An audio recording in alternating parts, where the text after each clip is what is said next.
Hello everybody, welcome back. It's part 18 I think now of Spyro. I can't believe it. I'm going to take his word for it. I'm pretty sure it was the last episode we recorded last session was 16, so the last episode that we just recorded is 17, so this is 18. I know, Aaron doesn't. I don't even know anymore. So we've got the boss level for Dreamweavers here, and I've thought of something to talk about now, which was that last night I was actually watching through my Gaming Shenanigans playlist, right? Because I know I mentioned this at the end of last episode, just very briefly before we ended the episode. But I was watching some videos yesterday, just reminding myself how much shit I've done. The thing I was watching was my Gaming Shenanigans playlist, because I hadn't realised just how much I'd done for the Gaming Shenanigans series over the years. I think there's like 144 videos in the playlist, which is absolutely insane just for one playlist. And I mean, the whole idea around Gaming Shenanigans is pretty simple, actually. It's just one of those series where, you know, you play a game for an hour and just, you know, check it out a little bit. And I don't know how I've managed to amass almost 150 videos for that, but it just continues to this day, you know. And sometimes I've had big breaks where I haven't really made one of those. Other times I've done lots of them in a very short period of time. But I was watching the Red Dead Redemption ones because those took a very, very long time to finish. So I just wanted to remind myself what I'd made with those, and they're good. They're pretty good. So, well, I've always seen your stuff as really high quality anyway. So, yeah, I like to think that that I make half decent content, you know. I at least try. I mean, considering the small amount of hours it actually takes you to knock them out and actually put them on like YouTube for everyone to watch. Didn't you ask me that question? Properly high quality. You asked me that question not yeah, long I'm ago. pretty sure it did come up in the last recording, so yeah. No, I don't think you asked me in a recording. I think you asked it like when we were just generally chatting during Christmas. I think you asked me like how long does it generally take to make a video, and I had to like specify what you meant. Yeah, and it was like, because it's different depending on what I'm making. But you basically said to me the average video, you know, like an average Let's Play video. And I said that takes about maybe, and also you specified as well from sitting down and recording it to editing it. Yeah, basically from like playing the game to it being on YouTube ready to watch. Yeah, and I said the average for that is about 4 or 5 hours, because you're recording first, which is about an hour usually for a session. Then you're editing, which can also take an hour or two, and then you're uploading, which, you know, depending on the size and your internet, can take anywhere between 5 minutes to an hour. So if anything, you're efficient then. I try to be as efficient as possible, because I don't want to waste too much time on something that is only a hobby. I don't make money from this, so yeah. But at the same time, you're not like skimping on the quality, so it's efficient as fucking hell, like considering what you're actually putting out. Yeah, I suppose. I mean, I do try, you know. I've got constant ideas, as I'm always saying, and sometimes they change, you know. I'll remove things from a list of ideas and then add new things, because frankly it just gets really, like, it gets to a point where you've had a list for so many years, and the games that you wanted to play, you're not that interested in playing anymore, so you remove them. I think I've got every gem over here. This is like an outcropping area that can be really annoying if you leave it behind. There's also these arseholes here as well, which no, I know what you mean though. Like I have fucking change of heart all the time when it comes to playing games. I'm like, oh yeah, I'm gonna do like a playthrough of Skyrim, and then I'll be playing it for like 12 hours, and then I'll just completely stop and just end up playing something else, like GTA or Spider-Man or something. Well, as you well know, I am very quick to buy games when I'm interested in them, but not very quick to play them. I will pretty much buy like more games in a small time frame, like say a month, than I'll ever play within a whole year. Yeah, like when I lent you know. Red Dead 2 and then you just about managed to get out of the tutorial area in like the whole 2 months that you had it. That was like 3.5 hours of game, dude. Like, I mean, you know, it was fun enough, like, for the 3.5 hours I played for a video, but like, it's not... What's the word? What am I looking... What's the word I'm looking for? It's not like the kind of game I'm interested in right now, you know? Like, I think I said this during those videos, but that game is one of those sandboxy kind of games that's gonna take like hours and hours and hours and hours and hours of my life away. And if I'm gonna dig that much time into it, then I need to know that that's something I'm gonna want to dig my time into. Like, I don't... Because I could be playing anything else during that period of time, but if I'm going to like dedicate it to Red Dead, it needs to absolutely be 100% the thing I want to do. You need to be so careful. Myself. You honestly need to be so careful because the addiction is real. Like, you wouldn't believe how many playthroughs of that I've done. It's just like beyond a joke now. And I can't even bear the thought of not playing it again. Like, I want to go home and play some Red Dead still. Even like the 50 playthroughs I've done already. Yeah, I can tell it's one of those games that's a serious addiction once you get into it. And that's what worries me about playing it and games like it. I don't want to be addicted to a game like that. Not like... I mean, the last game I was addicted to, per se, and like couldn't stop playing until I finished it was Far Cry 5 earlier this year. And of course ESO as well has also been kind of like that, but ESO has been a little more doable because I could play it for like an hour a day and that's it, rather than like digging 6 hours into it like I was with Far Cry 5, because it's such a big game where you can do so much. I was doing that with Skyrim years ago, I was doing that with Oblivion, but there's only so many sandboxy games that you can play before they all start to blend together. And oh shit, this guy is a real nutcase.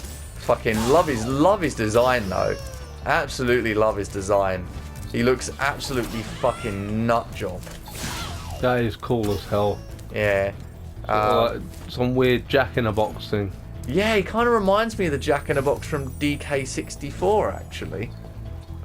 Weirdly enough. Like with his weird long arms and that weird sort of... He actually looks like one of the Joker's cards off of an ICP CD. Oh man, alright, I think... Hold on. Where are we here? What are we looking at in terms of gems? We're at 422. Have I missed any? Because if I have, I'm going to be very mad. As if there's going to be like 422 gems in one level. Well, no, I meant like if I missed any, where the fuck did I miss them? And apparently I've missed 3. So there are 3 gems hanging out somewhere that I haven't picked up. Where the hell would they be? Well, they're not here in the end of the level, so I'm going to have to... What about that island over there? Like... No, there's no gems on these islands. There's only a gem in the boss and a gem next to the exit. So the gems I've missed are backwards. Where the hell would I have missed gems? Maybe I like walked past some while I was chatting. I don't know. Let's have a little look around. It's a fairly small level, like once you've killed everything off. So let's see. What about like some of these enemies, like if you kill them? No, these can't be killed, these jesters. Alright. Let's see. Do a little walk around. See if I missed anything. I don't see anything.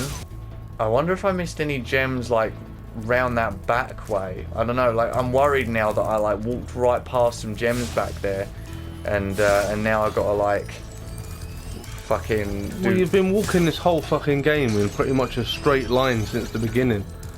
You was bound to get caught out eventually. Yeah. I mean, this is like one of the last like hard levels in the game anyway, so it's not like it's that bad that we like missed a couple gems along the way. What's with the buzzing? Oh, it's just my phone going off. Oh my god. Stupid people that know full well I'm recording but still sending me like hundreds of photographs and trying to call me anyway. That'll be people. They do what they do. Just leave me be. Okay, there are no gems back here, so this is not where the missing gems are. It's the water temple all over again. Oh no, not the water temple. Gods, no. Fucking water temple. We do have to redo that, which is sad but true. Damn, where the fuck would I have missed like 3 gems? Just 3? That's it? 3 gems? That seems like a very odd number to have gone past without noticing. Oh god, okay. There we go. Might have to cut this up a bit. Yeah, no worries, man. Fucking, like they gotta be looking us right in the fucking face. It seems. I'm sure I've seen a gem like out there where that sparkly thing is.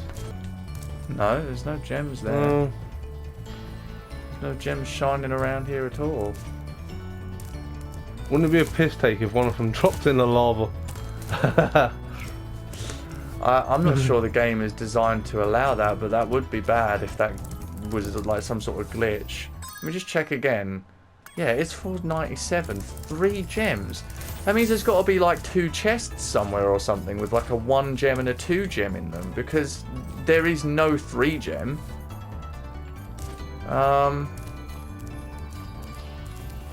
This is so fucking weird. Don't remember the last time this happened. Oh, there they are. Just fucking hidden like sneakily round the back of a fucking cove, because I went round the opposite way, so I like ran this way to kill the enemies here, and then when wait, hold on, can you not get up from here? I ran down and killed the enemies here and then went round the other way, so I didn't even look behind me. Man, that sucks. That really sucks that we had to waste time doing that. I'll cut that out. We'll probably end up going to about 23 or 4 minutes on this. There was fuck all commentary on that bit anyway, so don't worry about it. Yeah. We're fucking back on track. Oh, thank God for that. Is there any... I keep trying to think of other things to talk about, but there hasn't been much going on this year or over Christmas. I suppose, like, I bought some games, which, you know, I'm always, like I said earlier, buying new games, but I haven't mentioned what they were. So I picked up Bejeweled 3 for the 360, which is a special... it's a special compilation disc, because it doesn't just have Bejeweled 3 on it. It also has Bejeweled Blitz, which I think is a remixed version of the original Bejeweled, or could be the original Bejeweled. It also has Feeding Frenzy 2 and Zuma on it, which is really cool to have both of those on the same disc as Bejeweled. It's actually the German European version though, and it's brand new, which means it's in factory sealed like thing. So I might get like a version that's second hand, so I can keep the factory sealed version, because they're pretty cheap. The factory sealed version was cheaper than the fucking ones that they were selling for for used, so I don't know what that person was thinking. Sometimes you get really good deals, right? This remind me of a story, and I'm going to fucking go for it, because I haven't got many stories to tell that I remember. But it's very rare you get good deals, right, in this life. And I've gotten very rarely very good deals. Let me tell you a couple of them. One, which is my favourite, was Oblivion Collector's Edition, and Aaron was with me for this story, so it's quite a good story. We were in a town, won't name it, but there was a store there which I can't quite remember the name of. I'm thinking Thumbs Up, but I think that's the name of a shop in another town that I'm mixing up, and it's not even called Thumbs Up. I think it's just called something electronics. I can't even remember. It's a no-name video game store. Yeah, it's just a no-name like electronics video game store, and it's really crap, frankly. Like we went in there a lot of times in the past with the most bullshitty prices ever. Yeah, exactly. But one day we're wandering past. We're heading towards a CEX, right? Much better place to get deals at that time. And it's just up the road, like another fucking 30 seconds walk. But we see the shop, and I'm like, you know what, Aaron? I'm going to go in there, I'm going to have a little look, right? Just a fucking little glance, you know, because I do. And I went in there, and I saw the Oblivion Collector's Edition box on the shelf, and it was £18, right? Which is quite cheap. even for the collector's edition, even if it didn't have everything with it. But I was curious. I thought, you know what? I'm going to ask the guy at the desk, does he have all the stuff for this, right? Because they don't put the discs in the cases and on the shelf and all that, right? And the collector's editions, they keep all the stuff in bags in the back and whatnot. So I went up to the guy and I said, you know, do you have this stuff? And he said, let me have a look. And he comes back 30 seconds later with a little baggie that has all the items in it. And I'm looking at the box and seeing what it says is in the collector's edition and looking at the bag and I'm thinking, he has everything. He has he has the pocket guide, he has the coin, he has the map, he has fucking everything. And I'm like, he has the special DVD. An actual real septim. Yeah, a real septim. And I'm thinking to myself, 18 quid. 18 quid, are you dead serious? This is worth like 35, 40. I'd pay £20 just for the septim. It was ridiculous, honestly. It was absolutely ridiculous, the price that he was asking for that. It was one of the craziest deals I ever gotten, because I went straight home like after I bought that. I had very little money at that time, by the way, right? And I knew it. But I was like, no, I'm not letting this deal pass up, right? Because I know this is worth so much more and I'd never get this price again. So I went home after and I looked online and sure enough, it was like twice the price I paid for it, about 40 quid at the cheapest on eBay. So I really got away with a good fucking deal there. Fucking best deal I ever got was a mistake that they made in the game shop. They put green stickers on all the PlayStation 1 games, which basically means they're $1.99. And I noticed out of the corner of my eye, Twisted Metal 2 World Tour, it's got a green sticker on it. Oh my god, you saw Stuart's face drop when I took that up to the counter. He knew he had to sell me a £30 game for £1.99. Oh, that was a good day.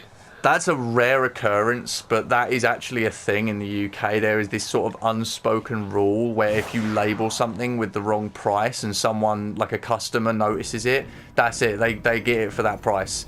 If you fucked up, you fucked up. You got to give them it for that price because that's what it's labelled as. That was a really big fuck up, though. Yeah, I think I've gotten that twice, and I think one time was also in a CEX.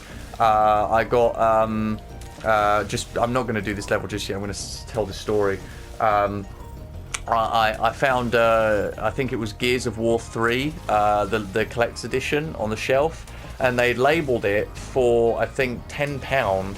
When it was supposed to be about 25 or 30. So I went up to the desk and I said, is this £10? Have you got everything for this? And the guy was going, oh no, oh no, this is not supposed to be £10. He buzzed it in the machine, and on the machine it says that it's supposed to be, he looked it up on the machine and the price was supposed to be like 35. And he was just looking at the label like, someone fucked up here. Someone fucked up, and he had to sell it to me for that price, and it did have everything as well. For yeah, they got to honour the price label. Yeah. End of. Like, that's just the way it works. Oh my god. Okay, this level. Let me explain this level, right? And we can tell more stories in a minute about good deals. So I've not practiced this level at all, which means we're going to spend the next 20 couple minutes, I don't know how long we're going to do this for, trying to do this level, even though I haven't practiced it or played it in a couple years. But hey ho, we'll just have fun, shall we? It's Spyro, it can't be that hard. You just kill enemies and you collect gems. The only hard thing about it is finding gems that are hidden off to the side in certain places. So let's just have a little bit of fun here. Oh, this looks like one of those that you have to kill with a fucking... Oh, it is. You have to blow up that TNT box, don't you? Yeah. Smash. Yeah, I knew it. Oh, well, why don't you tell more deal stories then? Because you've got quite a few. Well, the problem is like, a lot of my collection is stuff that's not relevant to video games. I collect, like, highly sought... Yeah, but we're just telling stories about deals, though.